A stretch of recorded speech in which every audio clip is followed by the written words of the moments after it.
अस्सलाम वालेकुम नाज़रीन, आवाज़ न्यूज़ में भलीकार माया गजाला आबरू सभ खां पहिरियां हिकु नज़र हेडलाइंस ते।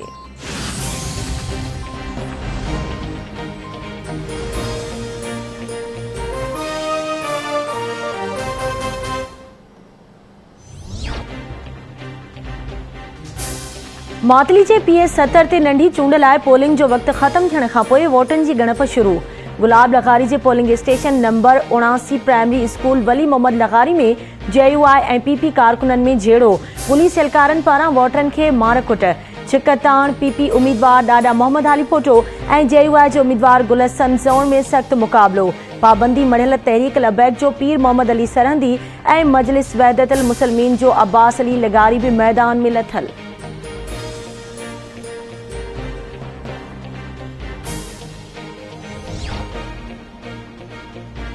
इदारा ऐं हुकूमत हिक पेज ते आहिनि। घरू विज़ारत में FIA किरंगे जी हॾीअ जी हैसियत रखे थो।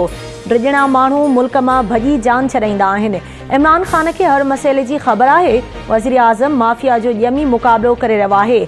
जहांगीर तरीन खे का शिकायत आहे त अची ॿुधाए। जहांगीर तरीन जो ग्रुप बजट में इमरान ख़ान खे वोट ॾींदो। घरू वज़ीर शेख रशीद जी लाहौर में प्रेस कॉन्फ्रेंस।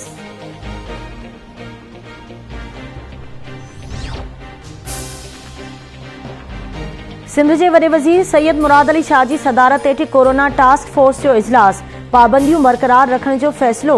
छंछर ते टास्क फोर्स जो इजलास ॿीहर थींदो।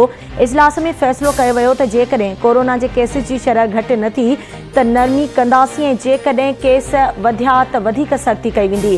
वॾे वज़ीर जो चवणु आहे त सूबे में कोरोना जा केस ॿीहर वधी रहिया आहिनि। पाबंदियुनि में नरमी करणु ॾुखियो नज़र अची रहियो आहे।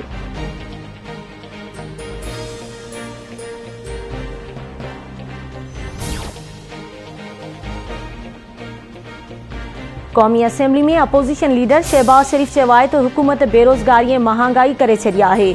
जेल काटे रहिया आहियूं, छा इहा डील आहे? जहांगीर तरीन इमरान ख़ान जो अंदरूनी मामिलो आहे। बेगम नसीम वली सॼे मुल्क में सियासी जिदोजहद कई। ANP जूं दहशतगर्दीअ ख़िलाफ़ लाज़वाल क़ुर्बानियूं आहिनि।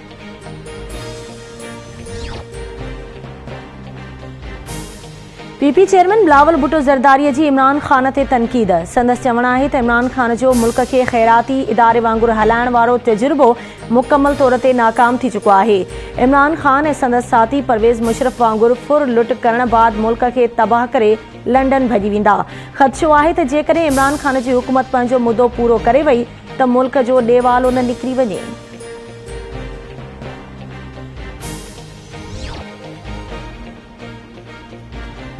वफ़ाक़ी हुकूमत सिंध खे घटि पाणी ॾेई रही आहे ऐं पंजाब तोड़े बलोचिस्तान खे हिसे खां वधीक पाणी ॾिनो पियो वञे। असां बलोचिस्तान सां पाणी विर्छ ते विढ़णु नथा चाहियूं। पाणी विर्छ में सिंध सां ज़्यादती कई पियो वञे। सूबाई वज़ीर सुहेल अनवर सियाल जी जामशोरे में प्रेस कॉन्फ्रेंस।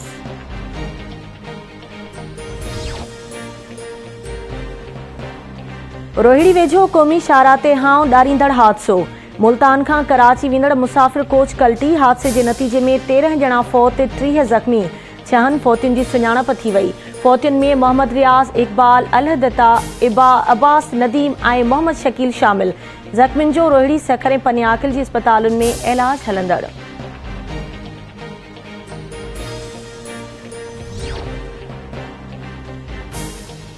मुल्क में कोरोना वायरस जा माण्हुनि मथां हमला जारी। कोरोना वायरस वधीक 131 मरीज़नि खां हयातियूं खसे वरितियूं।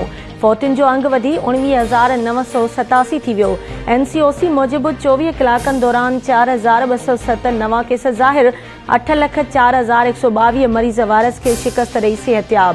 NCOC मूजिबि इन वक़्त ताईं मजमूई तौर ते 11,56,000 खां वधीक माण्हुनि खे कोरोना वायरस जी वैक्सीन लॻाई वई आहे।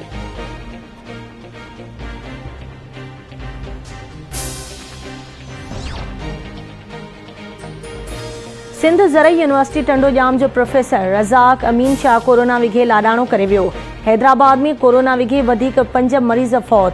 हयातियूं विञाईंदड़नि जो अंग 383 ताईं पहुची वियो। गुज़िरियल 24 कलाकनि दौरान 102 नवां केस ज़ाहिर। फ़ाल केसिस जो अंग 2153 थी वियो।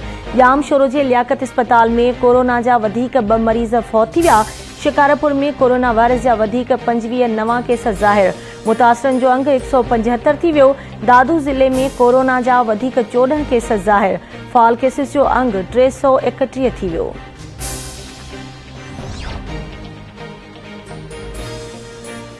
लाड़काने में प्रोविंशियल बिल्डिंग्स जे ऑफिस में ठेकेदार इंजीनियर ऐं ऑफिस अमले में झेड़े वारो मामलो। पुलिस हथां गिरफ़्तार पीटीआई सेनेटर सैफुल्ला अबरो जो भाउ रहमतुल्ला अबरो अदालत में पेश। अदालत रहमतुल्ला अबरो खे जेल हवाले करे छॾियो।